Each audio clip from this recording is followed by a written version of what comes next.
अस्सलाम वालेकुम वरहमतुल्लाहि वबरकातुहू। मोहतरम नाजरीन, आपके मसाइल और उनका हल किताब हम पढ़ रहे हैं और गुज़िश्ता नशिस्त में हमने मसला रफ़ुल और आमीन के हवाले से सवाल का जवाब दिया था। तो किताब में आगे फ़ज़ीलत शेख मुबशर अहमद रब्बानी हाफिज़हुल्लाह ने मसला रफ़ुल यदैन को मज़ीद वज़ाहत के साथ बयान किया है। वो फरमाते हैं, लिखते हैं, नमाज में 4 मुकामात पर रफ़ुल यदैन करना सही अहादीस से साबित है। तकबीर तहरीमा के वक्त, रकू जाते हुए और रकू से सर उठाते हुए, और तीसरी रकत को उठते हुए, और उसके खिलाफ एक भी सही हदीस नहीं है। सैयदना अब्दुल्लाह बिन उमर रज़ी अल्लाह तआला अन्हुमा से रिवायत है कि रसूलुल्लाह सल्लल्लाहु अलैहि वसल्लम जब नमाज शुरू करते तो अपने दोनों हाथ कंधों तक उठाते, और जब रकू के लिए तकबीर कहते और जब रकू से सर उठाते तो अपने दोनों हाथों को इसी तरह उठाते और समी अल्लाहु लिमन हमिदा रब्बना लकल हम्द कहते और सजदों में रफ़ा यदैन ना करते थे। सही बुखारी जिल्द 1 102 और मुस्लिम जिल्द 1 168। इस सही हदीस से मालूम हुआ कि रफ़ुल यदैन करना नबी अकरम सल्लल्लाहु अलैहि वसल्लम की सुन्नत है। और जो लोग ये कहते हैं कि लोग बगलों में बुत रखकर नमाज पढ़ते थे इसलिए रसूलुल्लाह सल्लल्लाहु अलैहि वसल्लम ने इनसे रफ़ा यदैन कराई, तो गौर करने की बात है कि अल्लाह के रसूल के पीछे नमाज पढ़ने वाले सहाबा किराम रिज़वानुल्लाहि अलैहिम अजमईन के बारे में क्या कहा जा रहा है कि वो बुत रखकर नमाज पढ़ते थे। ये सहाबा किराम की तौहीन है। दूसरी बात याद रहे कि इस किस्से का सबूत किसी सही हदीस से तो दरकिनार किसी ज़ईफ हदीस से भी नहीं है। इलावाजी अगर बाज लोग बगलों में बुत रखते थे तो जब वो पहली रफ़ा यदैन करने से नहीं गिरते थे तो वो दूसरी रफ़ा यदैन करने से भी नहीं गिरते थे। वो तो इसी वक्त गिर जाने चाहिए थे जब तकबीर तहरीमा के लिए हाथ उठाए जाते थे। बुत गिराने के लिए उसके बाद रकू में और रकू के बाद हाथ उठवाने की क्या जरूरत, कोई जरूरत ही नहीं थी। और जैसा कि फजीलत शेख ने मुजल्लतुद दावा मई 1994 में ये तहरीर फरमाया। और इसी के साथ रफ़ुल यदैन का मसला के उन्वान से एक और सवाल के जवाब में लिखते हैं, सवाल ये किया गया कि मैं हनफी मसलक से ताल्लुक़ रखता था, अब अल्हम्दुलिल्लाह मैं अहले हदीस हो गया हूँ। मेरा सवाल रफ़ुल यदैन के बारे में है। आप इसकी हकीकत कुरान और सुन्नत की रोशनी में वाज़े करें और मेरे लिए कोई एक ऐसी किताब तजवीज़ करें जिसमें नमाज और उससे मुतल्लिक मसाइल मौजूद हों। ये अली रज़ा साहब हैं, 188 सी शाह रुकन आलम कॉलोनी मुल्तान से। तो इसके जवाब में फजीलत शेख मुबशर अहमद रब्बानी हाफिज़हुल्लाह और वो लिखते हैं कि नमाज के इफ्तिताह के वक्त यानी नमाज के शुरू के वक्त, रकू जाते वक्त और रकू से सर उठाते वक्त और 2 रकत पढ़ कर उठते वक्त रफ़ुल यदैन करना सुन्नत मुतवातिरा है। तकरीबन वो तमाम कुतुब हदीस जिनमें बाब सिफ़तुन नबी सल्लल्लाहु अलैहि वसल्लम का मौजूद है उनमें सैयदना अब्दुल्लाह बिन उमर रज़ी अल्लाह तआला अन्हु से मरवी है कि रसूलुल्लाह सल्लल्लाहु अलैहि वसल्लम जब नमाज शुरू करते तो अपने दोनों हाथ कंधों तक उठाते और जब रकू के लिए तकबीर कहते और जब रकू से सर उठाते तो अपने दोनों हाथों को इसी तरह उठाते और समी अल्लाहु लिमन हमिदा रब्बना लकल हम्द कहते और सजदों में रफ़ा यदैन ना करते थे, जैसा कि सही बुखारी जिल्द 1 102 मुस्लिम जिल्द 1 168 पर है। इलावाजी इसके मुतल्लिक बेशुमार अहादीस हैं और आइम्मा मुहद्दिसीन ने इस मसले को मुतवातिर अहादीस में शुमार किया है। मुलाहिज़ा हो कत्फुल अज़हारिल मुतनातिरा मिनल अहादीसिल मुतवातिरा, और शुरू से लेकर आज तक अहले हदीस की ये इलामत रही है, जैसा कि इमाम अबू अहमद अल हाकिम मोहम्मद अहमद बिन इसहाक ने अपनी किताब शिआर अस्हाबिल हदीसी में सफ़ा 47 रफ़ुल यदैन का बाब बांध कर बताया है।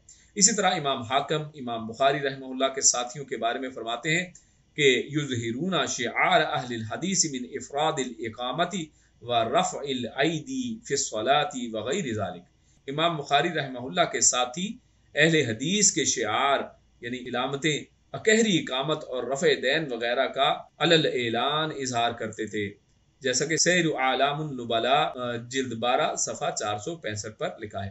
लिहाजा रफ़्उ यदैन सुन्नत नबवी सल्लल्लाहु अलैहि वसल्लम है और शुरू से लेकर आज तक किताब व सुन्नत के मतवालों का अमल है। मसला रफ़ा यदैन की तफसील के लिए मुहद्दिसुल असर इमाम मोहम्मद गोंदलवी रहमहुल्लाह की किताब अत-तहक़ीक़ुर रासिख़ु फ़ी अन अहादीसी रफ़्इल यदीनी लैसा लहा नासिख़ और उस्ताज़ुल उसातिज़ा हाफिज़ अब्दुल मन्नान नूरपुरी हाफिज़हुल्लाह की किताब मसला रफ़ुल यदैन तहरीरी मुनाजरा वगैरह मुलाहिज़ा करें। या नमाज के आम फहम मसाइल के लिए सलातुर रसूल हकीम सादिक सियालकोटी और रसूल अकरम सल्लल्लाहु अलैहि वसल्लम की नमाज अज़ मौलाना इस्माइल सलफ़ी ملاحظہ کریں، انشاءاللہ کافی معلومات حدیث نبوی صلی اللہ علیہ وسلم کے مطابق ملیں گی۔ اور اسی طرح اس کے تناظر میں ایک اور سوال رفع الیدین کی روایت کرنے والے سیدنا وائل بن حجر رضی اللہ تعالیٰ عنہ کے بارے میں بتائیں۔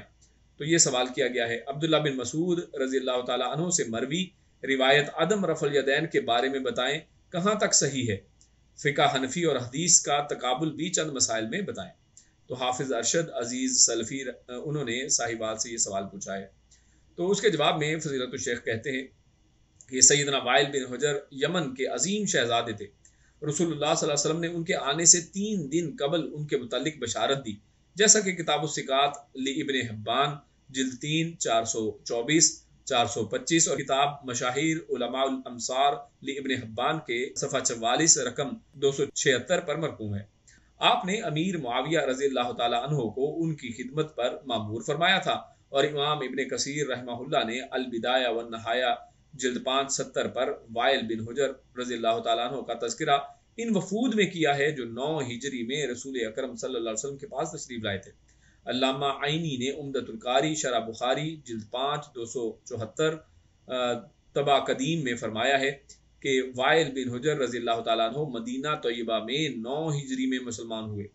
یہ صحابی رضی اللہ تعالیٰ عنہ رسول اکرم صلی اللہ علیہ وسلم سے رفع الیدین ذکر کرتے ہیں، جیسا کہ صحیح مسلم میں شرح نووی جلد 1 173، ابن خزیمہ جلد 1 346، ابن حبان جلد 3 167 اور ابی عوانہ جلد 6 97 وغیرہ پر مروی ہے۔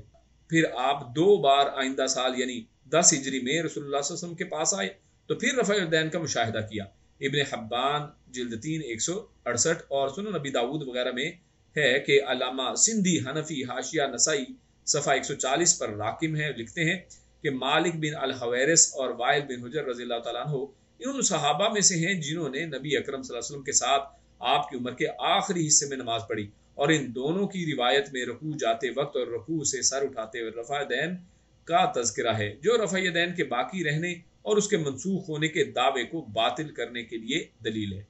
حافظ ابن حجر عسقلانی تہذیب التہذیب جلد 6 32 رقم 7555 میں راقم ہے کہ مات فی ولایت معاویہ بن ابی سفیان، یعنی وائل رضی اللہ تعالیٰ عنہ امیر معاویہ بن ابی سفیان رضی اللہ تعالیٰ عنہ کے ایام حکومت میں فوت ہوئے۔ اور اسی طرح وہ لکھتے ہیں کہ عبداللہ بن مسعود رضی اللہ تعالیٰ عنہ سے عدم رفع الیدین کے متعلق مروی روایت ضعیف اور ناقابل حجت ہے۔ امام عبداللہ بن مبارک نے کہا کہ یہ ثابت نہیں ہے، ترمذی جلد 1 59، امام احمد نے کہا ضعیف ہے، اور اسی طرح العلل بل معرفۃ الرجال جلد 1 112 117، امام ابو حاتم رازی نے کہا کہ ھذا خطا علل الحدیث، امام ابن حبان نے کہا کہ وہو فی الحقیقت اضعف شیء التلخیص جلد 1 222 کہ یہ حقیقت میں سب سے زیادہ ضعیف ہے۔ امام ابن قیم نے المنار المنیف میں کہا کہ باطل ہے، لہٰذا یہ روایت قابل حجت نہیں ہے۔ تفصیل کے لیے استاد الاساتذہ حافظ عبد المنان حافظ اللہ کی کتاب مسئلہ رفع الیدین تحریری مناظرہ ملاحظہ کریں، انشاءاللہ تشفی ہو جائے گی۔ تیسرا جو اس کا موضوع ہے وہ ہے فقہ حنفی اور احادیث نبویہ کے لیے مولانا محمد جونا گڑھی رحمہ اللہ کی سیف محمدی، شمع محمدی وغیرہ کا مطالعہ کیا جا سکتا ہے۔ تو اسی پر اس سوال کا جواب اور اس مسئلہ رفع الیدین کے متعلق جو تفاصیل ہے وہ آپ کے سامنے پیش کی گئی۔ تو آئندہ انشاءاللہ اگلی نشست میں ایک نئے مسئلے کے ساتھ، ایک نئے سوال کے ساتھ آپ کی خدمت میں حاضر ہوں گے۔ تب تک کے لیے اجازت دیجیے۔ السلام علیکم ورحمۃ اللہ وبرکاتہ۔